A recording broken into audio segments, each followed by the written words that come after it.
Hello everyone, আসসালামু আলাইকুম। কেমন আছেন সবাই? আশা করছি অনেক ভালো আছেন। সবাইকে জানাচ্ছি শুভ সকাল। তো সকাল সকাল আজকে কী কী রান্নাবান্না হয়েছে চলুন আপনাদেরকে দেখাই। তো এই তো আম্মু ভুনা খিচুড়ি রান্না করছে। খিচুড়িটা আসলে গরুর মাংস দিয়ে মিক্সড করে রান্না করা হয়েছে। দেখেন কতটা লোভনীয় লাগছে। আজকে সকালের নাস্তায় ছিল গরুর ভুনা খিচুড়ি, যেটা আমার ভীষণই পছন্দ, সেটা আপনাদের সাথে একটু শেয়ার করে দিলাম। তো এই তো খিচুড়িটা রান্না করা হয়ে গিয়েছে। এখন আমি খিচুড়িটা খাবো। খিচুড়িটা দেখতেই অনেক লোভনীয় লাগছে আর খেতেও কিন্তু অনেক মজাদার হয়েছিল। খিচুড়িটা হালকা নরম নরম ছিল, যে জন্য ভীষণই খেতে ভালো লাগছিল। শীতের সকালে যদি এরকম গরম গরম ভুনা খিচুড়ি হয় তাহলে তার কোনো কথাই নেই।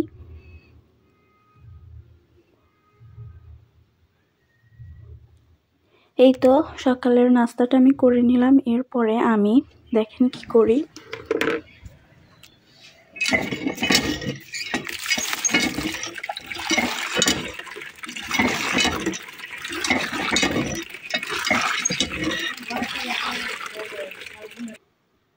তো সকালের নাস্তা করার পর ভাবলাম একটু গাছে পানি দেই, কারণ গাছের পরিচর্যা করাও খুব বেশি জরুরি। মানুষের যেমন খাবারের প্রয়োজন পড়ে তেমনি গাছেরও কিন্তু খাবারের প্রয়োজন পড়ে। এই জন্য আমি ভাবলাম গাছের একটু পরিচর্যা করি, অর্থাৎ একটু পানি দিচ্ছিলাম।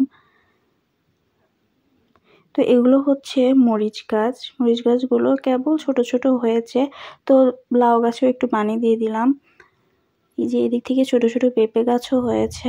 সব গাছে মোটামুটি পানি দিচ্ছি, আর সকালবেলায় গাছে পানি দিতে হয়, তাহলে দেখবেন সারা দিন গাছের গোড়ায় পানি থাকে, যেটা কিনা গাছের জন্য খুবই উপকারী। তো এই মরিচ গাছটা একটু বড় হয়েছে, ফুলও এসেছে মরিচ গাছে, হয়তো কিছুদিন পরে মরিচ গাছে মরিচও ধরবে। তো দুপুরে রান্না করার জন্য এখানে আমি কিছু লাউয়ের ডগা পেড়ে নিচ্ছিলাম। তো প্রচুর লাউয়ের ডগা হয়েছে। লাউয়ের ডগা কাটলে কিন্তু গাছগুলো আরও বেশি বাড়ে।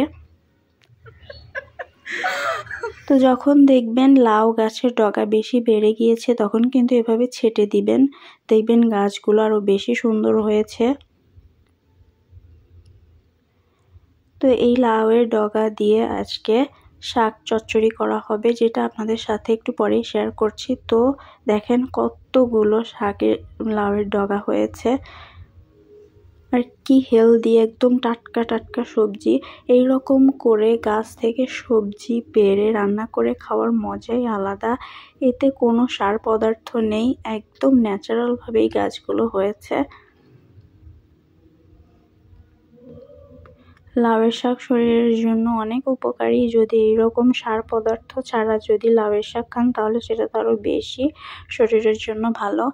তো লাউয়ের শাক চচ্চড়ি করার জন্য এখানে সমস্ত মশলা বেটে নেওয়া হয়েছে। এগুলো কিন্তু সম্পূর্ণ হাতে বাটা মশলা, আর হাতে বাটা মশলা দিয়ে রান্না করলে খাবারটা বেশি মজাদার হয়।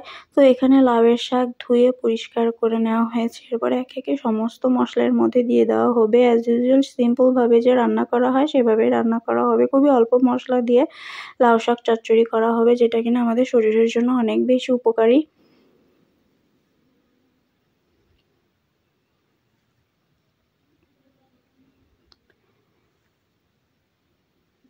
তো এইভাবে গাছ থেকে লাউ শাক পেড়ে ইনস্ট্যান্ট রান্না করে খাওয়ার মজাই আলাদা, যেটা কিনা শরীরের জন্য অনেক বেশি উপকারী। আপনারাও আপনাদের বাসার আঙিনায় এভাবে লাউয়ের শাক রোপণ করবেন। তো এই ছিল আজকের ভিডিও। সবাই ভালো থাকবেন। আল্লাহ হাফিজ।